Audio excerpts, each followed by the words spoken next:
Praise the lord.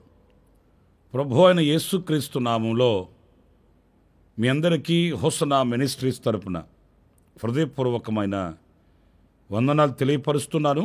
ప్రభు మిమ్మల్ని ఆశీర్వదించి దీవించునుగాక. ప్రియులారా, పరిశుద్ధ గ్రంథంలో మత్తయి సువార్త 18వ అధ్యాయం 1, 2, 3 వాక్యాలని నేను చదువుతున్నాను. ఆ మాటలు జాగ్రత్తగా ఆలకించండి. ఆ కాలమున శిష్యులు యేసునొద్దకు వచ్చి, పరలోక రాజ్యములో ఎవడు గొప్పవాడని అడుగగా, ఆయన ఒక చిన్న బిడ్డను తన యొద్దకు పిలిచి వారి మధ్యను నిలబెట్టి ఇట్లనెను, మీరు మార్పు నొంది బిడ్డల వంటి వారైతేనే గాని పరలోక రాజ్యములో ప్రవేశింపరని మీతో నిశ్చయముగా చెప్పుచున్నాను. చూడండి, ఇక్కడ ఒక వింతైన ధోరణి మనకు కనిపిస్తుంది. ఎందుకంటే పరలోక రాజ్యము అనేది ఓ శ్రేష్టమైనది, మహిమకరమైనది, ఉన్నతమైనది అని చెప్పుకోవాలి. మరి ఇంత ఘనమైన, శ్రేష్టమైన, ఉన్నతమైన ఈ రాజ్యానికి ఎవరు హక్కుదారులు? వాస్తవంగా ప్రభు అక్కడ వాళ్ళు ఊహించని సమాధానమే చెప్పాడండి.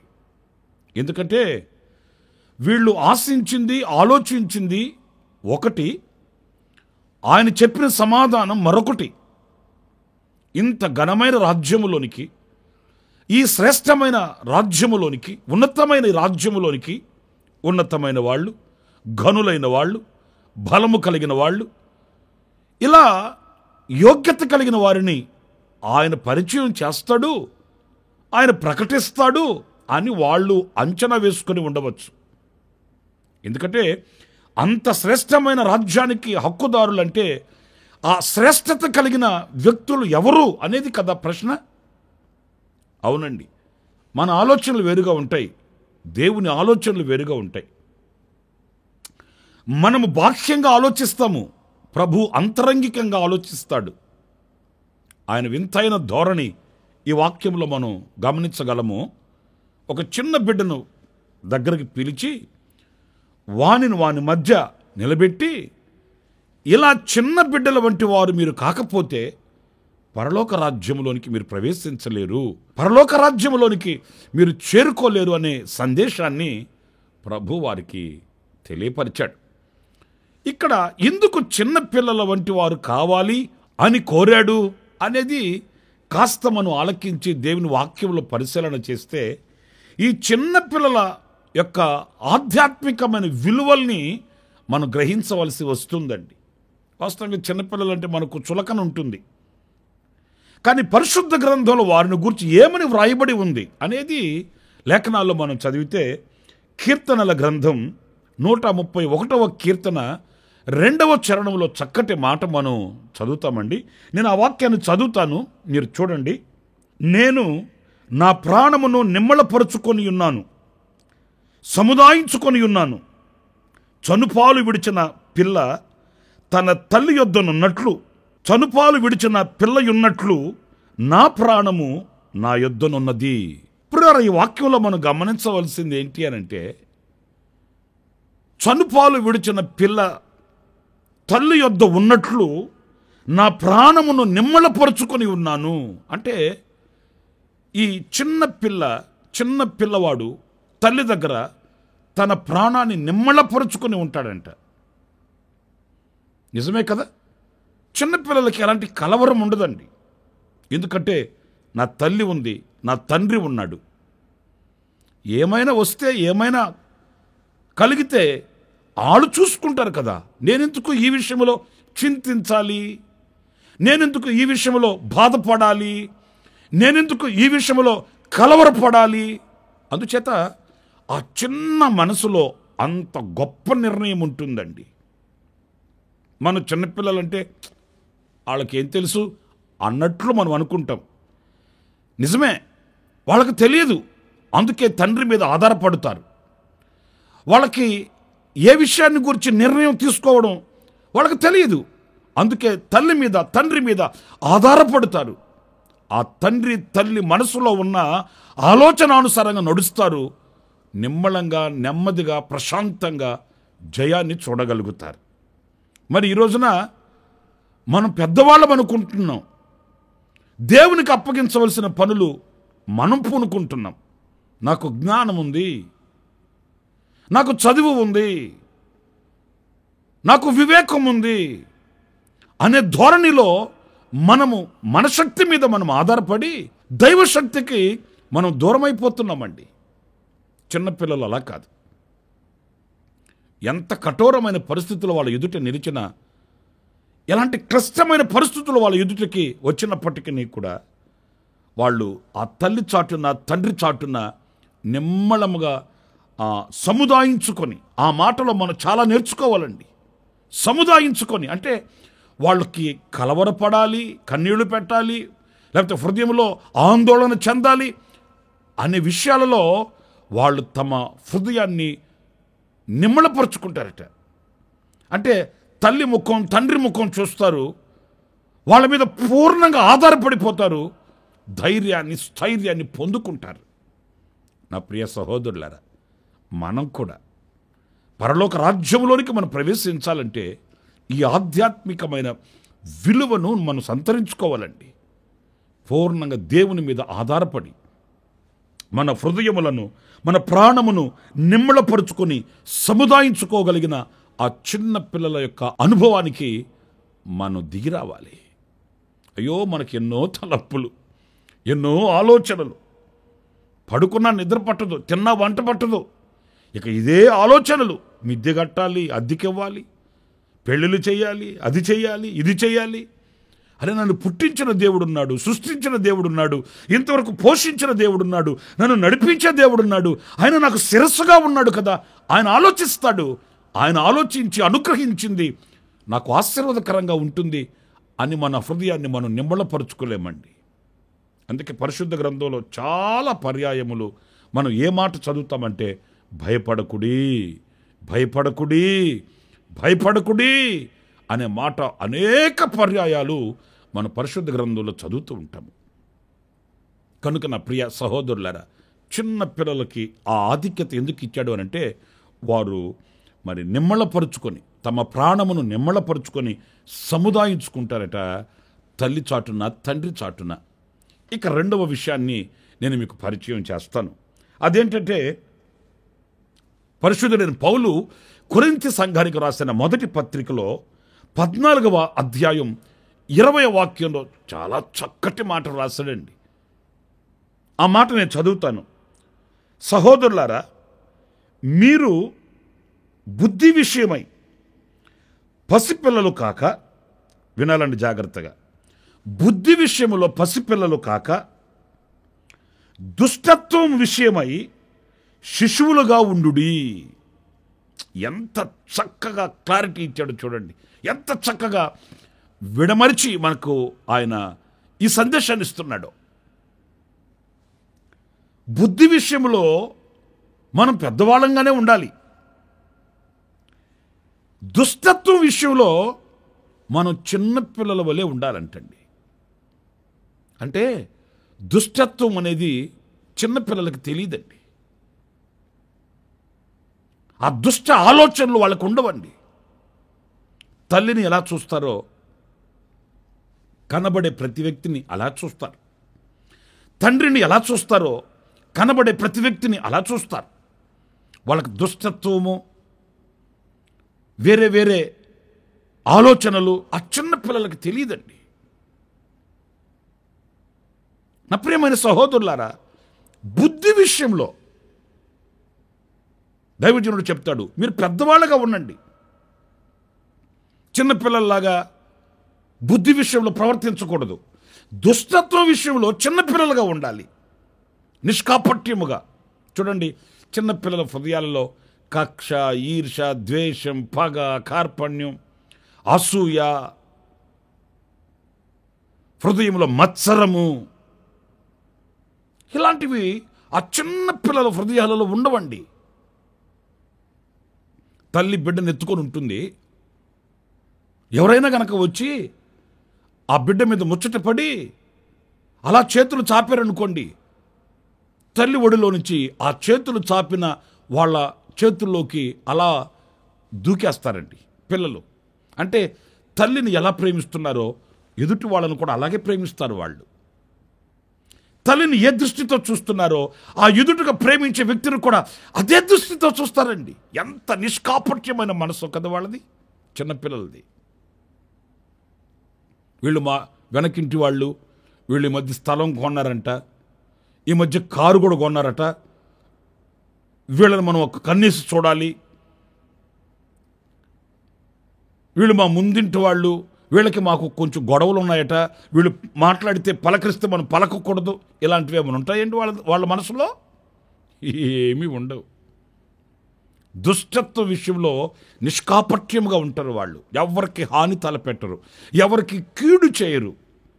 వాళ్ళ హృదయం స్ఫటికములాగా నిర్దోషంగా, నిష్కళంకంగా, ఎంత దైవ సంబంధంగా ఉంటుందో ఆ చిన్న పిల్లల యొక్క మనస్తత్వం.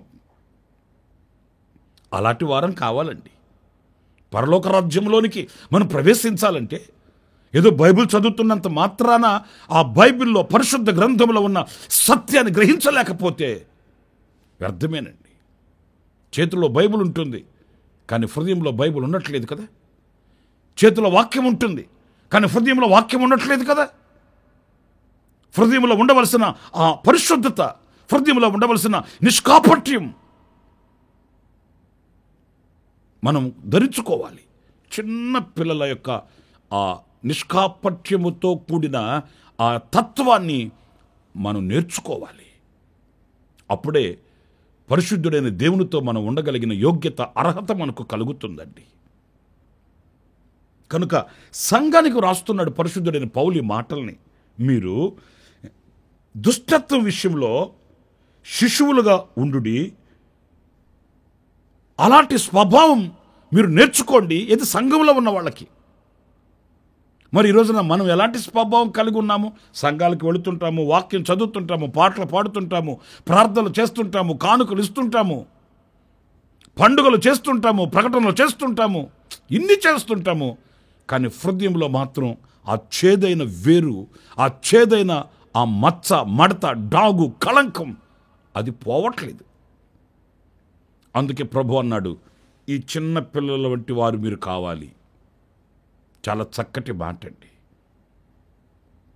ఆఖరిగా మరొక మాట కూడా నేను మీకు జ్ఞాపకం చేస్తాను. అది లూకా సువార్త 18వ అధ్యాయం 16వ వాక్యం మనం చదివినప్పుడు, అయితే యేసు వారిని తన యొద్దకు పిలిచి, చిన్న బిడ్డలను ఆటంకపరచక వారిని నా యొద్దకు రానియుడి, దేవుని రాజ్యము ఇలాంటి వారిదే. అంటే ఈ చిన్న పిల్లలు దేవుని యొద్దకు ధారాళముగా వెళ్ళగలిగిన వారంటండి. వారిని ఆటంకపరచకండి, వాళ్ళని నా యొద్దకు రానివ్వండి అంటాడు ప్రభువు. ఒక్క మాట ఈ మాటలో మనం గ్రహించాలండి. మనము పిల్లల కదా ధారాళంగా ప్రభు దగ్గరికి వెళ్ళినట్లు మనం వెళ్ళగలమండి? మనం వెళ్ళగలుగుతున్నామా? చాలామంది ప్రార్థనలు చేయించుకోవడానికి వస్తారు. ఏమండి పాస్టర్ గారండి, చాలా దుఃఖంలో ఉన్నామండి, చాలా కష్టాల్లో ఉన్నామండి, దయచేసి మా కొరకు మీరు మర్చిపోకుండా ప్రార్థన చేయండి, అలా విన్నపించుకుంటుంటారు. నేను అంటాను, మేము ప్రార్థన చేస్తాం సరే, కానీ మీరు కూడా ప్రార్థన చేయండి. అట్లా అన్నాం అనుకోండి, ఏమంటారో తెలుసండి, మేము చేస్తాంలేండి కానండి, మేము చేసే ప్రార్థన కంటే మీ ప్రార్థన బలంగా ఉంటుంది కదండి. అంటే వాళ్ళ ధోరణి ఏంటి? మీరు వెళ్ళినంత స్వతంత్రంగా మేము వెళ్ళలేం కదండి. ఎందుకని వెళ్ళలేరు? వాళ్ళ మనసాక్షి వాళ్ళని నేరారోపణ చేస్తుంది. మీరు వెళ్ళినంత స్వతంత్రంగా ధారాళంగా మేము ఆయన దగ్గరకు వెళ్ళలేం కదండి. అందుకొరకు మా కొరకు మీరు వేడుకోండి. చూసారండి, ఎందుకు చిన్న పిల్లల వంటి వారు మీరు కావాలి అని అన్నాడంటే, వాళ్ళు ఎలాంటి ఆటంకం లేకుండా ధారాళంగా నా దగ్గరికి ఎలాగైతే రాగలుగుతారో అలా మీరు రాగలగాలి. అంత మంచి మనసాక్షి మీకు ఉండాలి. ఇంకొక మాట కూడా చెప్పనా, ప్రార్థన చేయించుకోవడానికని కొంతమంది పురుషులు వస్తుంటారు. ప్రార్థన కూడికలు సభలకు వెళ్ళినప్పుడు అందరికీ ప్రార్థనలు చేసి ఇక కారు ఎక్కుతున్నప్పుడు ఒకరు ఇద్దరు అప్పుడు వస్తారండి. సరే ప్రార్థన చేస్తాను రండి, దగ్గరకు రండి అలాగంటే నోటికి చేతిని అడ్డం పెట్టుకొని చేయండి, ప్రార్థన చేయండి అంటుంటాడు. దగ్గరకు రావయ్యా ప్రార్థన చేస్తాను అట్లా అంటే దగ్గరకు రాకూడదులేండి మీరు చేయండి అంటుంటాడు. సంగతి ఏంటంటే కాస్త పుచ్చుకొని ఉన్నాడు. మరి నా దగ్గరికే దైవ సేవకుల యొద్దకే రాలేకపోతే ఇక దేవుని యొద్దకి ఏమి వెళ్తాడండి? అయినా మనం అతన్ని ఏమైనా ఏం బాబు కాస్త పుచ్చుకున్నావేంటి అని అడుగుతున్నామా? అతని మనసాక్షి అతనిని గుచ్చుతుంది, నేరారోపణ చేస్తుంది. అరే ఈ స్థితిలో సేవకుని దగ్గరికి ఏమి వెళ్తావురా బాబు అట్లని. మరి సేవకుని దగ్గరికి ఏమి వెళ్తావురా బాబు అన్న మనసాక్షి దేవుని దగ్గరికి ఎలా వెళతావు అనే ప్రశ్న కూడా వేస్తుంది కదా. చిన్నపిల్లలు నిష్కాపట్యమైన మనస్సు కలిగిన వాళ్ళు కనుక ధారాళంగా దేవుని దగ్గరికి ఆయన దగ్గరికి వెళ్ళిపోతారండి. మీరు లేఖనాల్లో చదువుతారు, ఆయన వారిని ఎత్తుకొని వారిని ఆశీర్వదించను అని లేఖనాల్లో మనం చదువుతాం పరిశుద్ధ గ్రంథంలో. అంటే వాళ్ళని ఎత్తుకొని వాళ్ళని ఆశీర్వదించే అంత మంచి మనస్సాక్షి వాళ్ళు కలిగి ఉన్నారు. నా ప్రియమైన దేవుని బిడ్డలారా, మరి ఈ రోజున మనం దేవుని మందిరంలో బ్రతుకుతున్న మనము, దేవుని సన్నిధిలో నిలిచే మనము, ప్రార్థనలు చేసే మనము, ఆయనను ఆరాధించే మనం ఎలాంటి వారమై ఉన్నాము అనేది మన ప్రశ్న వేసుకోవాలి. 3 విషయాలను మీతో చెప్తూ వచ్చాను కదా. 1, వాళ్ళు తమ ప్రాణాన్ని నిమ్మళపరుచుకుంటారట, ఎలాంటి కలవరం వాళ్ళకు ఉండదట. 2, వాళ్ళు దుష్టత్వం విషయంలో నిరపరాధులుగా ఉంటారట. 3, ధారాళంగా ప్రభు దగ్గరికి వాళ్ళు వెళ్ళగలుగుతారట. అందుకే అలాంటి వాళ్ళు మీరు కావాలని యేసుప్రభు తన శిష్యులకే చెప్పాడండి. ఏది సామాన్యమైన ఒక విశ్వాసికి కాదు, ఆయన శిష్యులకే చెప్పాడు. మరి ఈ రోజున మన పరిస్థితి మనం పరిశీలన చేసుకోవాలి. తలలు వంచండి, ప్రార్థన చేసుకుందాము. కృపా సత్య సంపూర్ణుడ జీవాధిపతి మీకు వందనాలు నాయన. మీ రాజ్యానికి మేము చేరుకోవాలని విశ్వాసపు పయనంలో మేము సాగి వస్తున్నాము. మేము ఆ రాజ్యములు ప్రవేశించుటకు ఎలాంటి వారము కావాలన్నది వాక్యం మమ్మల్ని నిలదీస్తుంది. ఈ వాక్యానికి శిరస్సు వంచి ఇదిగో తీర్మానం చేసుకుంటున్నాము. చిన్న పిల్లల వలె మా ప్రాణములను నిమ్మలపరుచుకొని మీ మీద పూర్ణంగా ఆధారపడిన వ్యక్తిత్వాన్ని మీరు మాకు ప్రసాదించమని వేడుకొనుచున్నాను. నా తండ్రి, దుష్టత్వం విషయంలో ఆ చిన్న పిల్లల వలె నిష్కాపట్యముగా మేము ఉంటుటకు సహాయం చేయమని వేడుకొనుచున్నాను. చిన్నపిల్లలు కదా, ధారాళంగా మీ యొద్దకు వచ్చినట్లు మేము కూడా మంచి మనసాక్షి కలిగి ధారాళంగా మీ యొక్క కౌగిల్లో మేము చేరుకోవడానికి, మీ ముఖము చూడడానికి, మీ స్వరము వినడానికి, మీతో సహవాసం చేయడానికి ప్రభువా ఆ మంచి మనసాక్షిని మాకొక్కొక్కరికి మీరు ప్రసాదించి మీ రక్తముతో మమ్మల్ని కడిగి పరిశుద్ధపరిచి మమ్మల్ని పవిత్రులకు చేయమని మమ్మల్ని ఒక్కొక్కరిని మీ చేతులకు సమర్పించుకుంటూ నాయనా మేము ఆరాధనలు చేస్తున్నాము, స్తుతి చెల్లిస్తున్నాము, ప్రార్థనలు చేస్తున్నాము. అన్నీ మాకు తెలుసు అని కాకుండా ఆ చిన్న పిల్లల వంటి వారమై మేము నీకు ప్రీతికరంగా ఉండుటకు సహాయం చేయమని మమ్మల్ని ఒక్కొక్కరిని మీ చేతులకు సమర్పించుకుంటూ యేసు ప్రశస్త నామములో ప్రార్థన చేసి వేడుకొనుచున్నాను తండ్రి. Amen, amen.